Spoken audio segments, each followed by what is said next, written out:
Now, well, get a slice of the conversation that Varsha had with the managing director, Himanshu Baid, talking about the road ahead for the company. Listen it. What we see is, India has brought in regulations for medical devices, and they were implemented in October 2023. All the devices were regulated.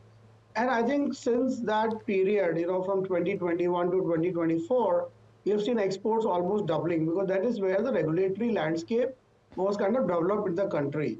And with that, the trust on Indian-made devices also increased a lot, during this period. And what we see now is with almost 3,000 companies manufacturing different medical devices in the country, I think India is poised to grow this industry quite strongly in the next 5 to 6 years.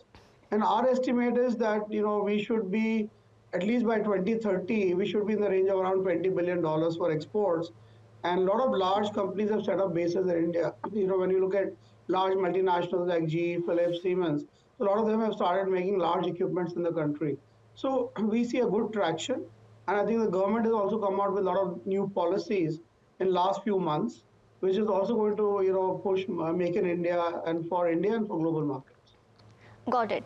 And for your US business, you had guided $15 million to $20 million over the next 3 to 4 years. Any change in that, considering the huge opportunity that you are seeing? See, the Trump government is still is not there, and I think let's see what the policies, how policies favor Indian companies. But I think we are going steady with our current approach, and we're not looking at this, spikes due to tariffs and everything. So for us, it's products which have already selected, decided to push in the US market. So we still, maintain our guidance for that 15-20 million. So far, that's where we are, but we don't know what happens after 6 months. Got it.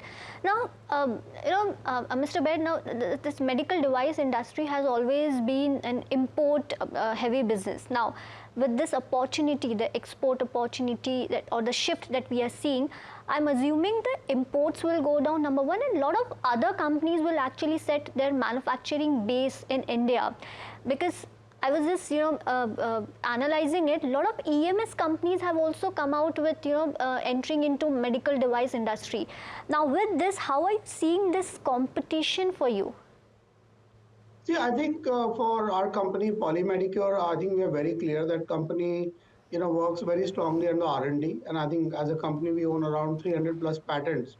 And that's the reason we are able to launch new devices which are differentiated, which have new technology, which have new ideas, which are created in labs. So for us, we are very much protected and insulated, with our core business currently, which is going strong. And I think when you look at import substitution, I think India will have more and more manufacturing in the low to mid tech space, and I think that is going to happen in next few years, more and more. And of course, we may continue to import high technology products, which have origin out of the Western countries. But I think for the low to medium tech, India should be self-sufficient in next 4 to 5 years. Got it. Now let's just narrow it down to the business. You are also focusing when it comes to your domestic business, which has grown 22% in Q2. What is the growth target set there for next 2 to 3 years? See, I think domestic healthcare industry is growing between 12 to 15%, and we are very much dependent, on the healthcare growth in the segment. And we personally feel that with import substitution we are doing right now in India, especially renal space, oncology space, cardiology space, I think we will see growth upwards of 20% next 2 3 years in the domestic business. It could be more, but I think for the moment we're conservative and we're guiding over 20%. But as time progresses, we will revise our guidance. But that's the traction we see today in the domestic market. Got it. And Mr. Baid, in one of your con calls, you were actually mentioning about the CDMO opportunities that you are envisaging. Now, are there any going discussions or collaboration with large companies in the CDMO sector? See, I think this is again dependent on the US policies and on the outcome of the US, let's say trade, tariffs which come in or they don't come in, we don't know that. So I think India, with the lowest cost of manufacturing today, with a large talent pool of engineers, we have I think good potential to look at this opportunity. Currently, we don't have anything on the cards, but I think in next, let's say 6 months to 12 months, we will definitely see something coming up. Got it. Also, one of the growth drivers for the company is your renal business. Now, what's the market share there, current market share, and what are the targets for the market share that you've set in? Is there, and also, is there any competitor in India? See, well, I'll just talk about the market share. So I think by this year, we should end up between 10 to 12% market share in renal space. And as time progresses, our target is to maybe get to around 25% market share next 3 to 4 years. And of course, there are few local players, very small ones. But yes, we have a couple of multinationals making products in India. They currently export out of India, but they may choose to also sell in India at some point of time. But the market is growing because government has come out the one nation, one dialysis policy, where the reimbursement rates have increased from the dialysis centers, and more people are able to get dialysis done through the PPP programs governments have launched with private players in different states.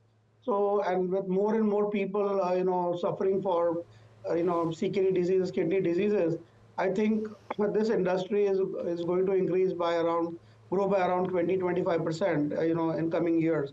So there's a lot of potential in this industry, I would say. Got it. Also on the QIP process, which will be used for setting up, 3 new facilities, additional facilities, one in Haryana, Rajasthan, and Uttarakhand. Now, when will this go online? Number one, and what kind of peak revenue potential are you expecting from these facilities? See, we are seeing these 3 new facilities going live by mid of 2026, and that's the plan right now. And we have already secured land for these facilities, and we're getting our necessary approvals to start activities there.